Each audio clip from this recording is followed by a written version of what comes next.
Hey guys, my name's Tommy Pemberton from Dye Europe and London Nexus, and I'm here at Florida World Cup PSP to show you guys some new products. And I really want to kick it off with the new Dye Rotor loader. This has been in development for a long time. Basically, the big thing, well, the first thing with it is there's a lot of flaws out there in other loaders, and the guys in R&D spent a long time trying to fix all of those flaws and put it into one loader. So the first things first, it comes with a real solid, like a nylon type plasticky shell, and it's a really strong shell. It's not going to crack or get soft in the sun or something like that. I was at Dye the other week and we were dropping it from 3-story buildings and it was just bouncing. The only thing that was breaking was this lid off. So it's a real tough design. It's not going to break when you go into a bunker. The first thing about the design that I want to show you guys is basically the split half shell. Okay, the way this works is there's a button on the back, and we're going to push that in to open up the system. But when this lock down here is engaged and pressed down, this shell's never going to come apart. So it's not going to break open or when you're playing or if you dive into a bunker. So basically what we're going to do is we're going to pull that lock up, and then that button's going to push in and that whole top section comes off like that. Okay, so those are the two halves of the loader. We obviously have this top section here and the main part of the rotor loader. Basically with this, this whole design is toolless in itself. The only tools you will ever may have to use is if you unscrew these Allen keys here. What it'll do is this whole top carrier section, this white section up here, will come off, which means that you can switch it in for a speed feed replacement. We're actually developing one ourselves that we should be out within a month, we think.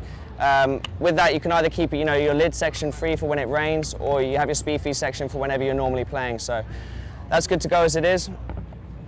The greatest thing about the design for this tray and everything inside the rotor loader is about the capacity. So they managed to keep the size of the loader really small. I know you can see as a standard profile, it's very low down, it's very compact. There's a short feed on there, and it's actually quite thin as well in comparison to other loaders. The biggest thing with the capacity comes from the tray itself. So with this tray here, it's designed to give you maximum capacity when you have a full loader, and that gives you 205 paintballs in total as a full loader. So once you have paint in there and you're filling it up, this tray is going to be depressed and it obviously gives you the full capacity. As you're shooting paint, or if you lean the gun back, this lid's going to start coming forward and it's going to lift all the way up. Okay, once you're out of paint, all that's going to do is keep the paint moving down towards the rotor loader and make sure it doesn't skip a beat at all. So this works really good in design. Even if you're shooting corner to corner in 7-man, you have the gun lean back like that, it's still going to keep the paint rolling down towards the rotor. The next section we're going to do is just to pull out this tray. So basically with this tray, we have a tab at the front, and the way we're going to do it is we're going to pull it forward, push it down, and the whole tray section clips out like that. Okay, again, like the lid section, we can just run this under a tap. We can clean it out however we wish. It's just done with a spring there to keep that tension there.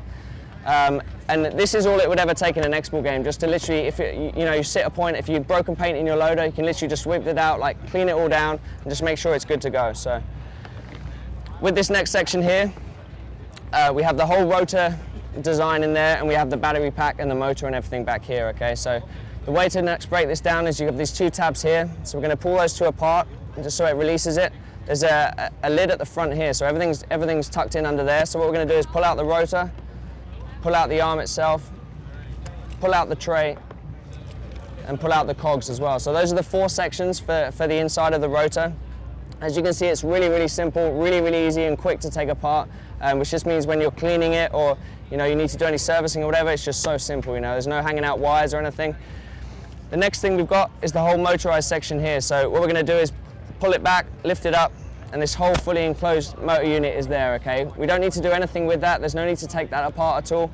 All it does is operated by the on-off battery at the back, which is done from this battery here. Of the spring back, and that just means that it's really efficient on batteries. So out of those 3 batteries there, we're going to get around 50,000 shots, or over 50,000 shots. I know the guys gave up on testing because they were getting bored of shooting guns. So that's a huge feature. I know most guys with other loaders change their batteries every other week, something like that. So that'll instantly save you a lot of money on batteries. The other thing as well with the spring tension is because it's not the motor actually forcing itself on the paintballs, it's very light on paint as well. So it's got a huge feed rate of around 50 balls a second drop rate, and we had a DM shooting 29 balls a second, but with that, it doesn't actually push the paint so hard. So it means you can shoot really fragile paint without having to change any settings or change anything in the actual loader itself. It's just good to go. It's good to shoot 12, it's good to shoot 25 if you want to shoot 25, but all of that, you don't have to change anything at all. It'll just do whatever your gun's set up to do. With that as well, we're just going to lean that back in there, That'll just fit in and just clip down there, so that's good to go.